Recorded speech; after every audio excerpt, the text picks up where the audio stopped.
Hey folks, Jackdaw here. Let's dive tinfoil deep into theorizing on Dragon Age Dreadwolf's story, focusing on Solas and his most coveted Red Lyrium Idol. From its mysterious beginnings in Dragon Age 2 to its eerie link with Mythal, we're gonna unravel the significance of the Red Lyrium Idol as Solas' key to shattering the veil, exploring its unique power and secrets behind its ritual blade as revealed in Dragon Age Tevinter Nights. Plus, we're gonna embark on a wild goose chase to discover the current whereabouts of this elusive artifact. You ready? Because we're diving straight in.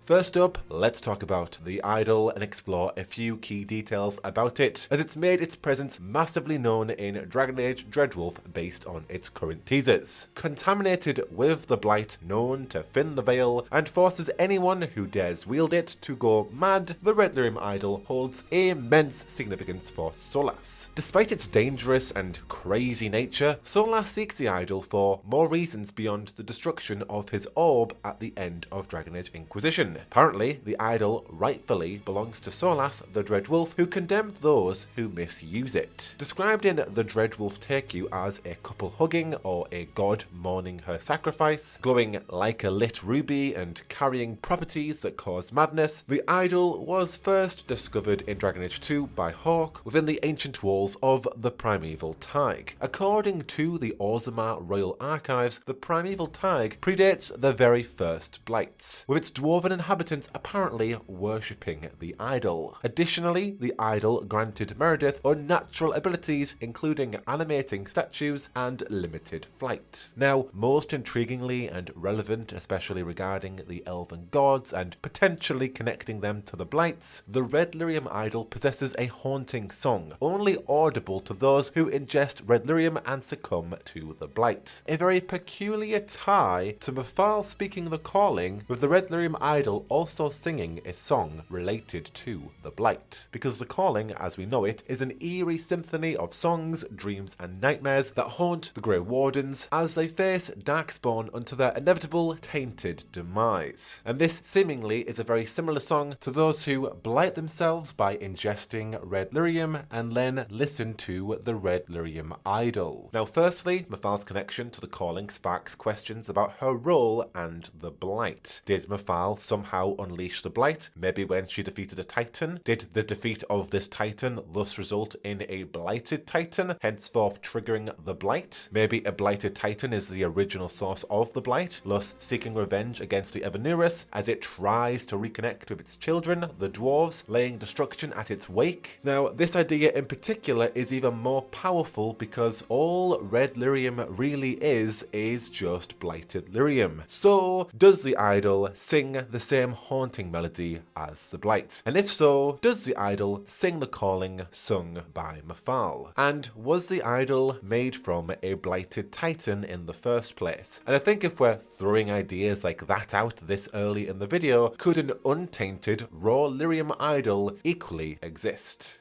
Moving ahead, Solas asserts his ownership of the Red Lyrium Idol, prompting questions about its connection to him. Is it his creation, or does its description, a couple hugging or a mourning god, suggest a resemblance to Solas himself? Could the idol actually symbolize Mythal, enveloped by Solas, echoing Inquisition's very ending, when he absorbed her power? Or does it resemble Mythal's betrayal by her kin? I feel like that one would be more apt, as if the idol was created by somebody witnessing this very scene, with Solas then mourning Mythal's fall. Interestingly, if it actually does mirror Solas absorbing Mythal, which happened at the end of Inquisition, that would hint at the events preceding the idol's creation, thus showcasing that this idol was some kind of foretelling prophecy. It was sculpted to fulfill a specific purpose that was always destined to happen, maybe something like that. Now, adding more layers of tinfoil, the idol is made of Red Lyrium, an inanimate, living substance with a life force as it is the blood of the Titans. Known as Isana, it links power between the waking world and the Fade. Now, the ancient elves back in Solas' day fought the Titans and mined raw Lyrium and an unclear something else from their bodies. Very ominous. Now, we can presume that the ancient elves mined the Titans for Lyrium, thus resulting in the creation of Valasleen, or blood writing as it is known in Elven tongue, which then resulted in the mass slavery of the Elven Empire, as each god had devoted slaves marked by Valisleen. But we can also presume that this unclear something else could potentially be a Titan's heart. Because coincidentally, as witnessed in murals, a Titan's heart looks very similar to Solas's orb, which she originally planned to use to destroy the Veil, thus showcasing that properties of the Titans, from their very blood to their hearts, have Veil-destroying qualities. With their almighty power, it does add credence to the idea that perhaps the Titans did create Thedas after all, or they're just massively linked to the multi-layered realms of Thedas. Either way, they have a lot of power that Solas is after. And just throwing this out there because why not? In the Trespasser DLC, there's a mural in the Deep Roads that portrayed the exact moment that Solas decided to rebel against his fellow elven gods. The mural showcased the death of a Titan. Their deaths incentivized his entire rebellion, which kind of makes it a little bit ironic if he actually is using their blood and was going to use one of their hearts to destroy the Veil, considering you kind of have to kill a Titan to get its heart. And the fact that his rebellion is based on the very death of a Titan that has set his scheme in motion, having witnessed what his people had done to the Titans. But alas, the elven gods' continued lust for power eventually ended up in their murder of Mythal, which goes back to my original point that put us on this trail of thinking. Does the Red Lyrium Idol symbolize the downfall of Mythal, with Solas embracing her? Well, if the idol does resemble Mythal, it explains why the dwarves of the Primeval Tig worshipped it. Mythal statues were found in the Deep Roads, accompanied with a letter revealing that Mythal actually gave dwarves dreams, possibly making her revered by the dwarves of old. Perhaps the dwarves of the Primeval Tig simply sculpted an idol reflecting one of their gods at the time.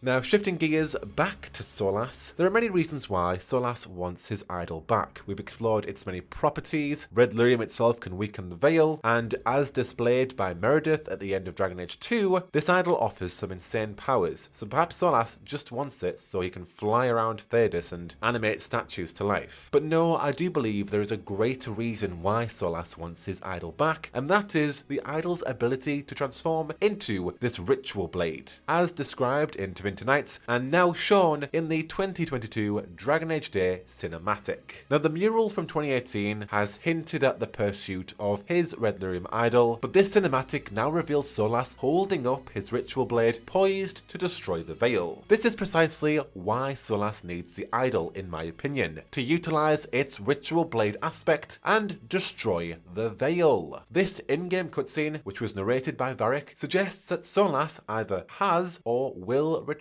the idol. Whether an introduction or later in the game, the cutscene implies that Solas is going to use this ritual blade to destroy the Veil at some point in the story. This confirms that, to some extent, the Veil will be destroyed in Dragon Age Dreadwolf, freeing the Evanuris for Solas to confront. Now, intriguingly, the Red Lyrium Idol ritual blade, try saying that without getting your tongue twisted, the blade mirrors the original weapon that deceived the Evanuris in the Elven Tales when Fen'Harel went to each side of the gods and told them that the other had forged a terrible weapon, a blade that would end the war. And in the context of this story, when each side of gods went looking for this weapon at separate ends of the world, Fen'Harel then sealed them in their realms forever, proceeding to create the Veil and lock them away. So while this blade that would end the war was initially a ruse to help trick the Elven gods, the existence of this Red Lyrium ritual blade that Solas intends to use to destroy the Veil and then kill the trapped Evanuris indicates a profound connection to this mythical weapon, thus reinforcing the exact same kind of narrative. Either way, Solas wants his ritual blade back, but he hasn't got it just yet. At least that's what we currently think. Which brings us to the next topic. Where exactly is the Red Lyrium Idol right now before Dragon Age Dreadwolf?